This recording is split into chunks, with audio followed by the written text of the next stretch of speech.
Oke, hari ini kita akan belajar mengenai moralitas dan juga nanti kode etik dalam pelayanan profesional dari bidan gitu. Jadi ada dua nanti topik bahasan di sini yang akan kita bahas. Kemudian seperti biasanya masih ingat tidak untuk visi misi kebidanan Unjaya?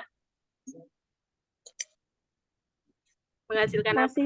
Masih Ibu, Apa coba? menghasilkan bibit yang unggul dan terdepan Bagi dan di bidang apa? mewarisi nilai-nilai di bidang kesehatan dan Jadi pengembangan pelayanan kesehatan Ibu. sip, dan pengembangan pelayanan komplementer. Meter. Ya sih Pak. Ini agar apa namanya? Ini saya ulang-ulang terus ya Dea, agar apa namanya kalian ingat betul untuk visi misi dari Bidan Unjaya, yaitu menghasilkan lulusan bidan yang unggul dan terdepan dalam pengembangan pelayanan komplementer di tingkat nasional serta mewarisi nilai-nilai kejuangan Jenderal Ahmad Yani. Nah, ini misinya apa namanya? Tridharma perguruan tinggi, kemudian kerjasama, kemudian yang ke apa namanya? Yang kelima itu adalah penyelenggaraan prodi kebidanan yang good university governance, kemudian pengimplementasian dari nilai-nilai kejuangan Jenderal Ahmad Yani. Oke, topik bahasan yang akan kita bahas pada pagi hari ini itu adalah pada siang hari ini itu adalah terkait dengan moralitas dan juga kode etik dari profesi bidan begitu. Yang sebenarnya kita ketahui begitu ya, sebenarnya moral ini itu sama halnya dengan etik atau sama dengan etika. Jadi etika itu sebenarnya sama halnya dengan moralitas. Mungkin kalau teman-teman di sini masih ingat kemarin etika itu apa ya?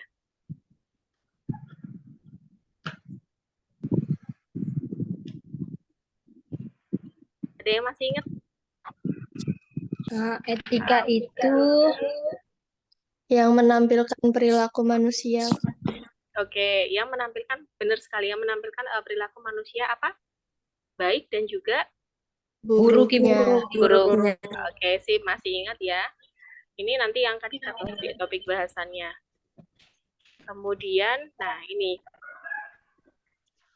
di sini moralitas itu berasal dari bahasa Latin yang artinya moralis, yang berarti di sini segi moral suatu perbuatan atau baik buruknya.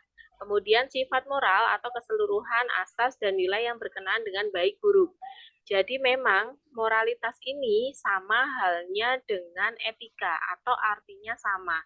Cuma nanti di sini yang ingin saya bedakan itu antara moralitas dengan hukum begitu ya. Itu apa sih pembedanya begitu. Ini ya, jadi intinya moral itu sama dengan etik begitu.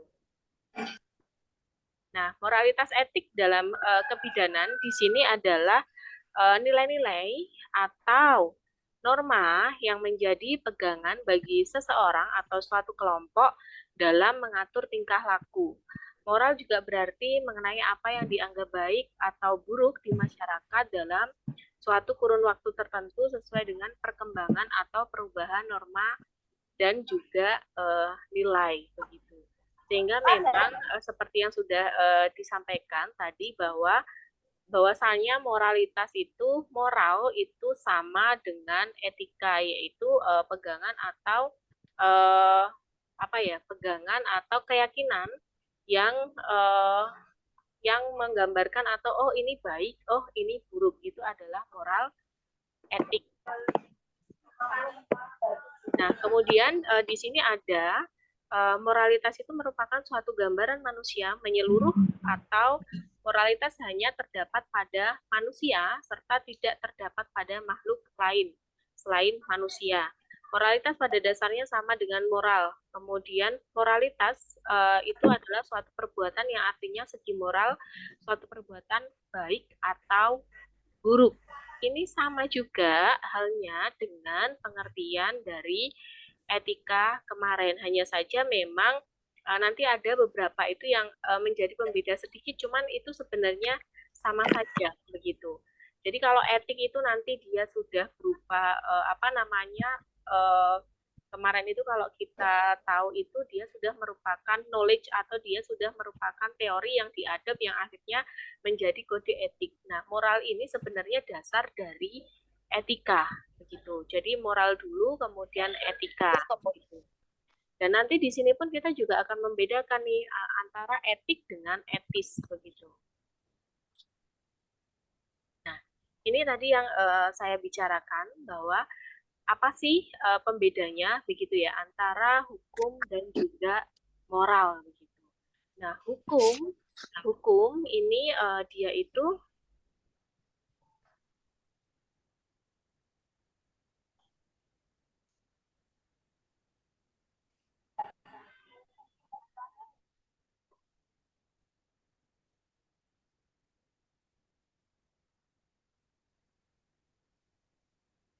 Nah, hukum ini dia adalah hukum ditulis sistematis, kemudian disusun dalam kitab undang-undang, dan mempunyai kapasitas lebih besar dan juga bersifat objektif.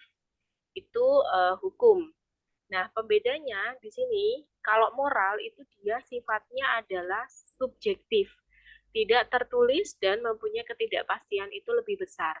Karena seperti yang tadi saya tuliskan bahwa, oh kalau misalnya contoh ya, kalau ini berkaitan juga dengan adat istiadat begitu. Jadi kalau semisalnya di tempat lain itu mungkin uh, orang itu orang kalau di tempat kita itu kan kalau kita memanggil orang yang lebih tua itu kan pasti dengan sebutan mungkin kakak atau mungkin apa namanya bapak atau mungkin ibu atau mungkin mbak atau mungkin mas dan sebagainya. Nah, sedangkan mungkin di daerah di negara lain seperti UK atau di Amerika dan sebagainya itu kalau memanggil orang itu pasti dengan sebutan nama dan itu dianggap biasa saja begitu. Nah, padahal kalau di tempat kita itu kan kok tidak sopan sih begitu. Begitu ya, itu pembedanya. Jadi memang apa namanya dari satu negara kemudian ke negara lain itu berbeda pun kadang dari provinsi satu dengan provinsi yang lainnya kadang ada pembeda. Nah, ini yang harus digarisbawahi itu bahwa hukum itu dia sifatnya sudah objektif. Kalau moral ini sifatnya dia adalah subjektif. Ini yang harus kalian garis bawahi. Nah, kalau semisalnya hukum, dia itu sudah pasti dan sistematis. Sedangkan kalau dia itu moral, dia itu masih ada ketidakpastian tergantung dari tempat tersebut kemudian atau adat istiadat dari suatu tempat. Kemudian yang poin kedua yang ingin disampaikan di sini adalah hukum ini itu membatasi pada tingkah laku lahiriah saja dan apa namanya dan hukum ini memang meminta legalitas. Maaf ya saya tipu ini semalam membuatnya. Jadi hukum itu dia membatasi tingkah laku lahiriah. Kemudian apa namanya hukum ini juga dia meminta legalitas gitu. Nah, sedangkan moral dia ini menyangkut sikap batin dari seseorang. Itu tadi makanya moral itu dia lebih ke subjektif. Dia menyangkut sikap batin dari seseorang. Nah, kemudian untuk hukum ini bersifat memaksa dan mempunyai sanksi. Hukum dia sudah jelas karena tadi yang dia itu bentuknya sistematis, maka dia bersifat memaksa dan juga mempunyai sanksi yang artinya kalau kamu melanggar rambu-rambu lalu lintas, maka kamu akan dikenakan sanksi denda. Begitu sanksi denda nanti akan berlaku pada saat sekalian kalian melakukan pajak kendaraan bermotor. Contohnya seperti itu. Nah, sedangkan moral ini dia tidak bersifat memaksa. Sanksi dari moral itu adalah hati nurani, kemudian pada akhirnya tidak tenang, kemudian menganggap bahwa sanksi itu memang dari Tuhan atau kadang ada kepercayaan bahwa hukum karma atau hukum tebar tuai gitu tadi. Nah, sedangkan kalau moral seperti yang kita ketahui itu bahwa kalau semisalnya nih tadi kita menemukan uang di jalan, kemudian kita tidak memberikan atau kita tidak memberitahu ke siapa-siapa, kemudian uang tersebut kita pakai untuk jajan. Nah, itu kan kadang di dalam hati kecil kita tadi, aduh ini tadi uangnya siapa ya kok tak buat jajan. Itu yang seharusnya mungkin orang tersebut untuk mendapatkan uang itu harus bekerja bekerja keras. Kemudian tiba-tiba uangnya hilang dan kita yang menemukan, tapi kemudian kita tidak menginformasikan ke siapapun bahwa kita menemukan uang, pada akhirnya kita gunakan sendiri. Nah, itu yang menyebabkan ada sesuatu ketidaktenangan dalam diri seseorang. Nah, kemudian nomor 4 di sini, hukum ini didasarkan atas kehendak dari masyarakat dan juga negara. Nah, masyarakat atau negara ini dapat merubah hukum, sehingga hukum ini dia tidak menilai moral seseorang, begitu. Nah, kemudian untuk dari moral ini sendiri, moral ini didasarkan pada norma-norma moral yang melebihi masyarakat dan juga negara. Tidak dapat merubah moral, tapi moral ini menilai hukum. Begitu. Jadi moral ini menilai hukum, tapi hukum ini tidak menilai moral. Begitu. Jadi kalau misalnya moral seseorang yang korupsi, kemudian hukum itu menjatuhkan hukuman cuma 3 tahun penjara. Nah, kemudian moral ini, lah kok cuma 3 tahun penjara ya, padahal mungkin yang di mungkin yang dikorupsi itu dia banyak, begitu. Ini pembeda dari hukum dan juga moral.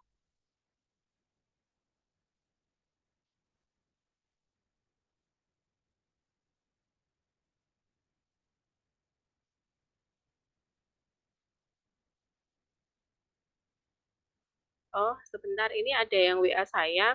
Katanya Eling tidak bisa bergabung begitu ya. Coba nanti saya lihat kembali begitu ya. Oke, kita lanjutkan dulu. Nah, ini kita masuk ke dalam etiket. Etiket ini dia bahasa Inggrisnya adalah etiquette, di mana etika ini sama dengan moral, kalau etiket ini lebih ke sopan santun, begitu. Etika sama dengan moral ini tadi yang saya bilang bahwa etika ini sama dengan moral nih, kalau etiket ini sama dengan sopan santun, gitu. Terus kemudian persamaan dari etika dengan etiket adalah sama-sama menyangkut perilaku manusia. Kemudian yang kedua adalah memberi norma pada manusia, menyatakan harus atau tidak boleh dilakukan. Begitu. Gitu. Nah, jadi mungkin di sini yang ingin di bold itu yang mungkin bisa kalian hafalkan dan mungkin bisa kalian pahami begitu tadi ya, pengertian atau perbedaan antara moral dengan hukum, dan juga di sini rupanya etika itu dia berbeda dengan etiket. Kalau etiket itu lebih mengarah kepada sopan santun begitu. Kalau moral ini lebih kepada perilaku tindakan yang dia itu secara baik terlihat ataupun dia itu yang bisa ternilai di mata, tapi mungkin dia tidak ternilai di hati, atau belum tentu. Kalau yang sopan santun ini contohnya itu tadi, kalau semisalnya kita jalan, itu kan bagaimana sih sopan santunnya? Sopan santunnya adalah derek langkung, atau mungkin kita menundukkan sedikit badan kita. Nah, itu adalah masalah etiket atau sopan santun. Cuman ini tidak berarti juga ke moral begitu. Kalau moral itu lebih kepada tadi mencuri uang, kemudian mungkin dia melakukan tindakan itu yang sanksinya itu bisa menyebabkan ketidaktenangan dalam dirinya, sampai dengan mungkin tadi karma atau hukum tebar tuai itu tadi, itu yang moral begitu. Sebenarnya saya agak-agak susah nih menjelaskan. Jadi intinya kalau dia yang etiket atau dia yang sopan santun, itu dia seperti itu tadi. Kalau jalan kita permisi begitu, itu adalah masalah dari sopan santun. Tapi bukan masalah dari moral. Kalau moral itu sudah merupakan contoh tindakan yang asusila begitu. Seperti tadi berani dengan orang tua, itu juga masalah moral. Kemudian pelaku pembunuhan itu juga masalah moral. Kemudian mungkin mencuri itu juga sudah masuk ke masalah moral.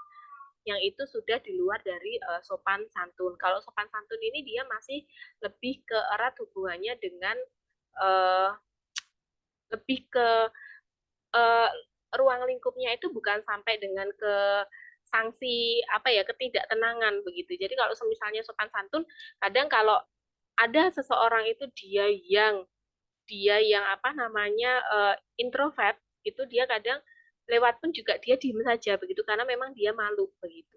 Dan itu juga bukan terus kemudian moralnya jelek, itu bukan seperti itu begitu. Sampai sini sudah cukup paham ya antara moral dengan sopan santun, sudah ada pembedanya ya, sudah agak ngerti ya. Jadi semisalnya nih contoh, masuk ke ruang dosen. Permisi Ibu, saya bisa bertemu dengan apa namanya mungkin Bu Ayu begitu, terus oh iya Mbak, ada Ibu ada bisa masuk ke ruangannya. Nah, misal seperti itu adalah masalah sopan santun, tapi bukan masuk ke masalah moral begitu. Begitu. Terus kemudian kalau masalah moral mungkin dia masuk nih ke suatu ruangan, kemudian kok nggak ada orang ya, kemudian itu kok ada apa namanya mungkin kok itu ada uang ya, atau itu kok ada benda yang menarik ya, kemudian dia mengambil. Nah itu dia sudah masuk ke masalah moral begitu. Oke lanjut. Nah ini etik. Etik ini adalah bagian dari filosofi yang berhubungan erat dengan nilai manusia dalam menghargai suatu tindakan. Apakah benar atau salah dan apakah penyelesaiannya ini baik ataupun buruk.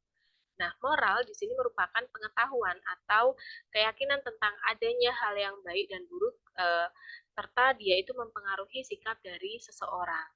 Jadi itu tadi ya, moral dulu dasarnya baru beralih ke etik begitu. Jadi kalau etika ini dia sudah merupakan muncul sebuah teori atau dia sudah terdeklarate atau dia sudah ter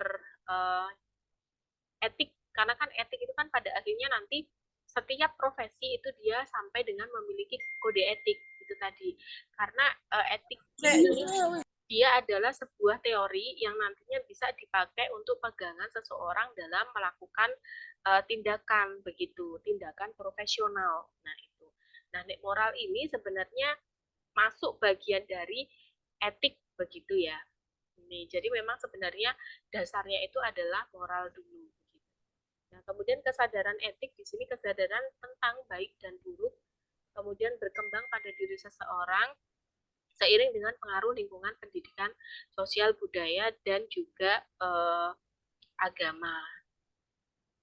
Nah, kemudian ini tadi apa namanya pembeda begitu ya yang sudah saya ceritakan tadi di depan.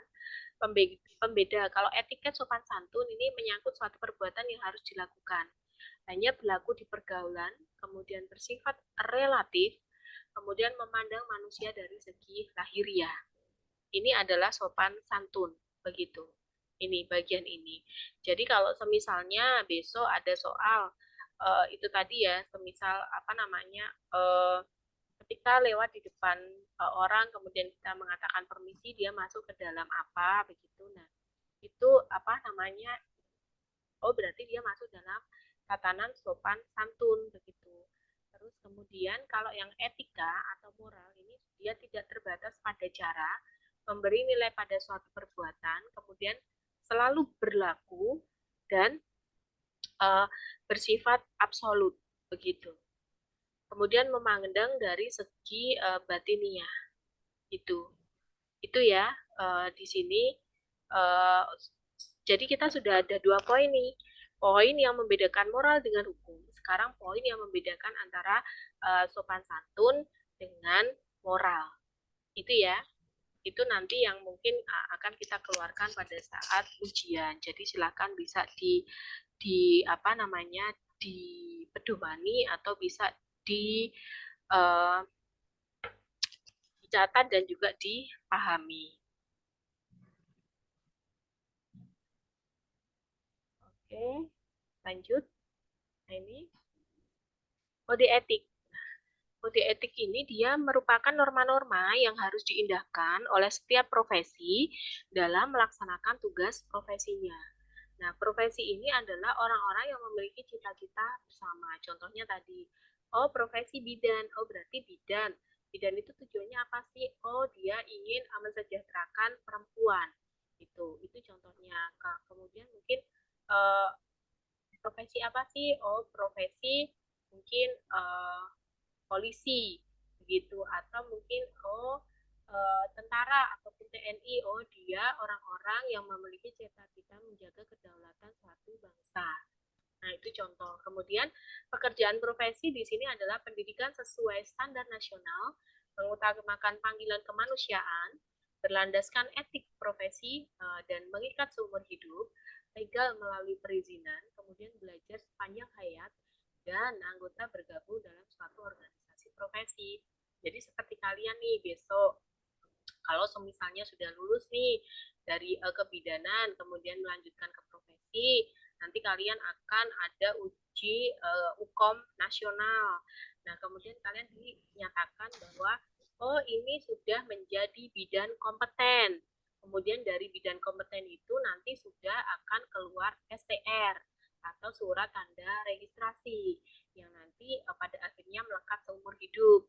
Nah, dari situ kemudian kalian bisa nih bergabung ke organisasi. Kalau di dalam profesi bidan itu namanya adalah Ikatan Bidan Indonesia atau IBI.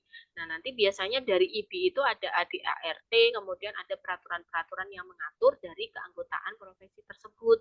Contoh, oh misalnya nanti ada acara-acara ini yang dipakai adalah baju lapangan. Kalau ada pakaian ini nanti yang dipakai adalah baju nasional dan sebagainya. Kemudian sampai dengan ke iuran rutin, begitu sampai dengan mendapat kartu KTA, kartu tanda anggota, begitu yang bentuknya seperti SIM. Nah, kemudian kode etik ini dibuat dan diwarisi dan diawasi oleh profesi itu sendiri. Makanya tadi etika atau etik itu sebenarnya dia sudah lebih sistematis karena masing-masing profesi pasti mempunyai kode etik itu sendiri. Nah, sedangkan moral itu masuk di dalam tatanan etik itu tadi. Begitu.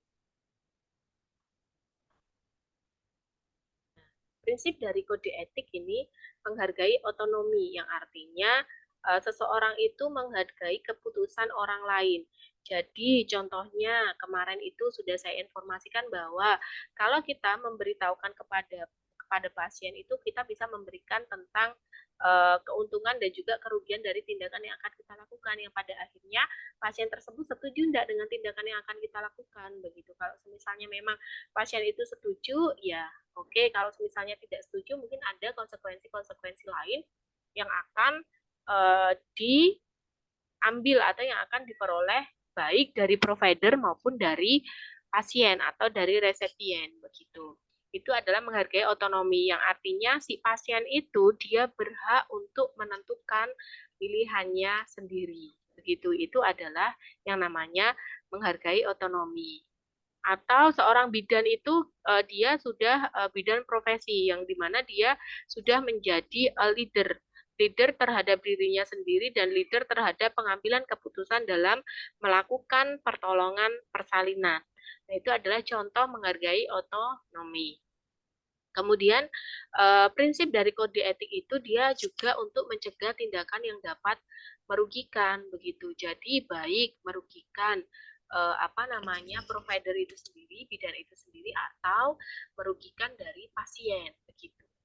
Kemudian di dalam kode etik ini dia juga menjelaskan dengan benar. Kemudian melakukan tindakan yang benar, kemudian memperlakukan manusia secara adil, menepati janji yang telah disepakati, dan juga menjaga kerahasiaan. Ini adalah seluruh prinsip kode etik setiap profesi itu setidaknya berisi poin-poin ini. Nah, artinya kita tidak boleh nih, kalau yang menjaga kerahasiaan ini tidak boleh kita memberikan informasi apapun terhadap pasien yang kita tanganin, kecuali mungkin pada keluarga yang memang sudah didelegasikan atau mungkin kepada hukum yang sedang berlaku. Nah, lanjut ini ke etik profesi. Nah, etik profesi ini adalah seperangkat perilaku anggota profesi dalam hubungannya dengan orang lain. Nah, ciri-ciri dari etik profesi ini dia berlaku untuk lingkungan profesi, kemudian disusun oleh organisasi profesi yang bersangkutan, kemudian mengandung kewajiban dan juga larangan dan mengunggah sikap yang manusiawi.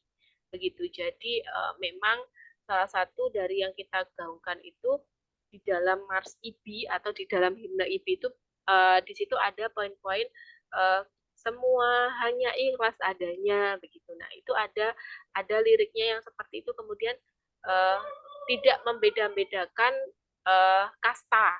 Itu juga ada nih di lirik lagu kita gitu ya, lagu bidan.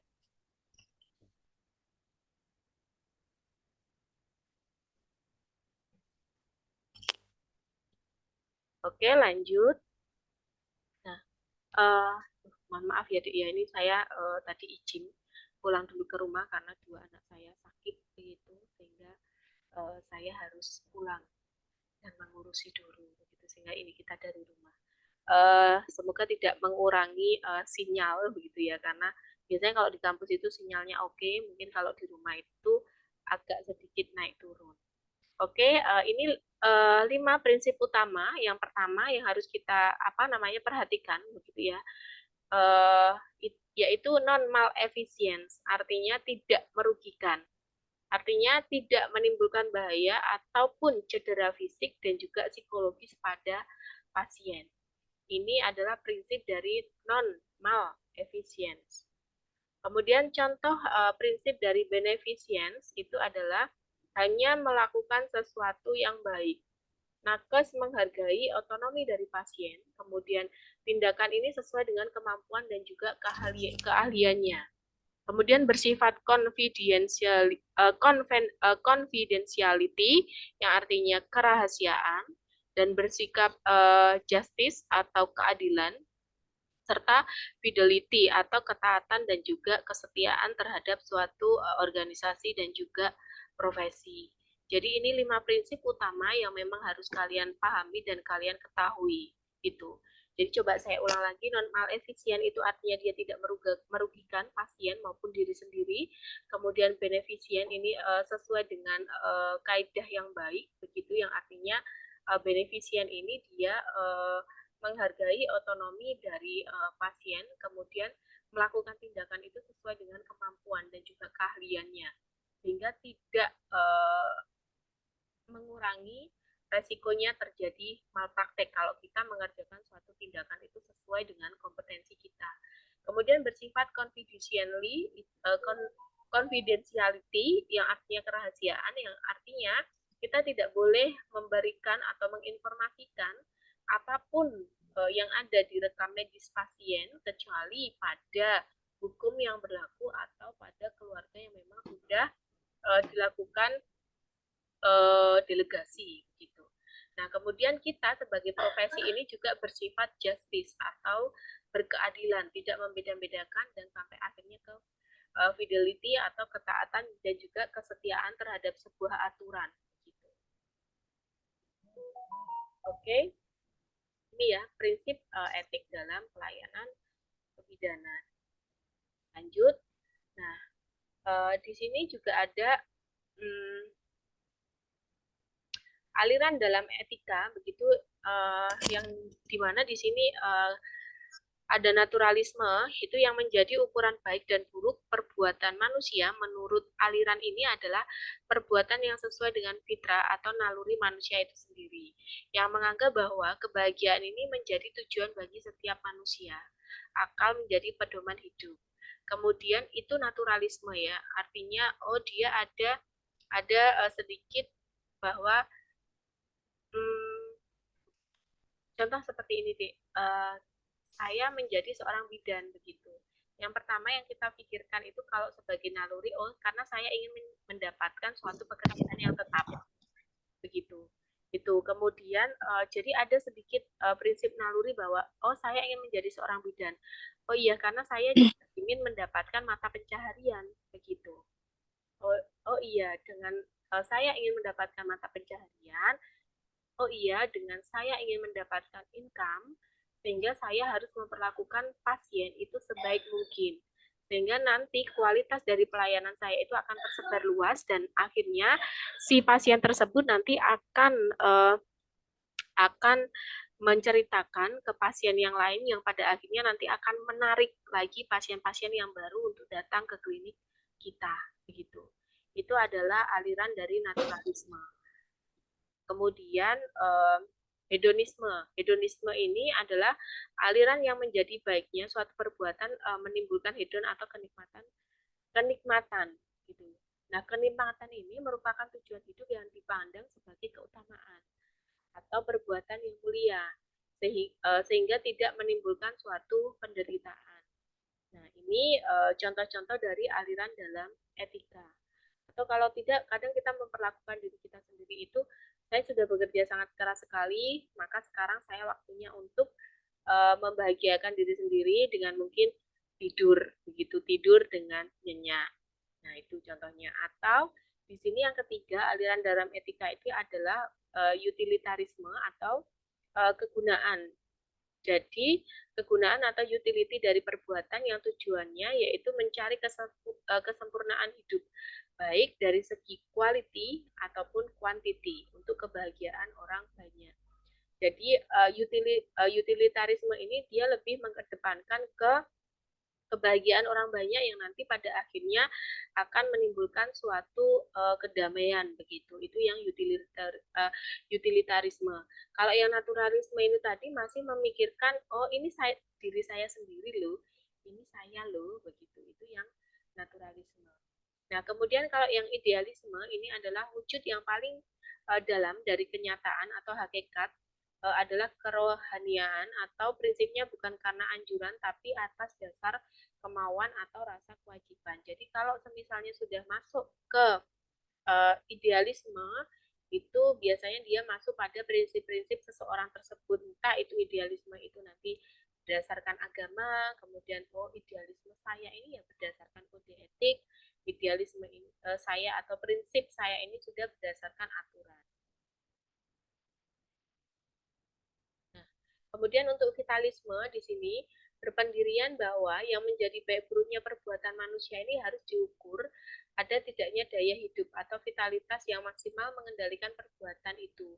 Nah, tokoh aliran ini itu ada Friedrich Nietzsche yang artinya yang filsafatnya itu menonjolkan eksistensi manusia baru. Begitu. Artinya filsafatnya ini bersifat sedikit ateis, tidak percaya kepada Tuhan. Gitu. Jadi memang ada beberapa itu yang mungkin uh, ada kepercayaan-kepercayaan ateis sendiri begitu ya. Itu yang menganggap bahwa tidak percaya adanya Tuhan. Yang mungkin juga kalian sering mendengar ya ateis itu. Banyak sih mungkin artis-artis itu yang ateis itu ya artis-artis luar negeri begitu ateis yang pada akhirnya menjadi tingginya angka dari kasus bunuh diri. Teologis di sini adalah aliran ini berpendapat bahwa yang menjadi ukuran baik buruknya perbuatan manusia ini didasarkan ajaran Tuhan. Itu yang bersifat teologis. Jadi ini tadi hampir sama dengan idealisme itu tadi, begitu. Tapi kalau idealisme itu tadi masih dia ada kode etik, ada prinsip dan sebagainya. Nah, kalau teologis ini dia sudah yang berpatokan terhadap suatu agama. Kemudian untuk prinsip etik profesi ini tadi profesi ya seperti yang sudah saya jelaskan di awal bahwa profesi ini pekerjaan yang membutuhkan pelatihan dan juga penguasaan terhadap suatu pengetahuan khusus. Itu yang disebut dengan prinsip etik profesi atau profesi itu sendiri begitu ya. Terus kemudian ini adalah slide terakhir begitu deh. Jadi perilaku profesional itu diantaranya yang pertama bertindak sesuai dengan keahlian dan juga didukung oleh pengetahuan serta pengalaman dan keterampilan yang tinggi, kemudian bermoral tinggi, berlaku jujur baik pada orang lain maupun diri sendiri, kemudian tidak melakukan tindakan yang coba-coba yang tidak didukung oleh ilmu pengetahuan dari profesinya, makanya kita diwajibkan untuk melihat KMK 30 itu yang sesuai dengan kompetensi kita begitu. Kemudian tidak memberikan janji yang berlebihan, tidak melakukan tindakan yang semata-mata didorong oleh pertimbangan komersial, kemudian memegang teguh etika profesi, mengenal batas-batas pengetahuan, kemudian menyadari dan mengenal ketentuan hukum yang membatasi gerak-gerik dan juga kewenangan. Nah, ini adalah slide terakhir dari pembelajaran kita pada siang hari ini, deh. Sampai sini ada yang ingin didiskusikan atau yang ingin ditanyakan dulu? Udah bisa tidur siang ya nanti ya setelah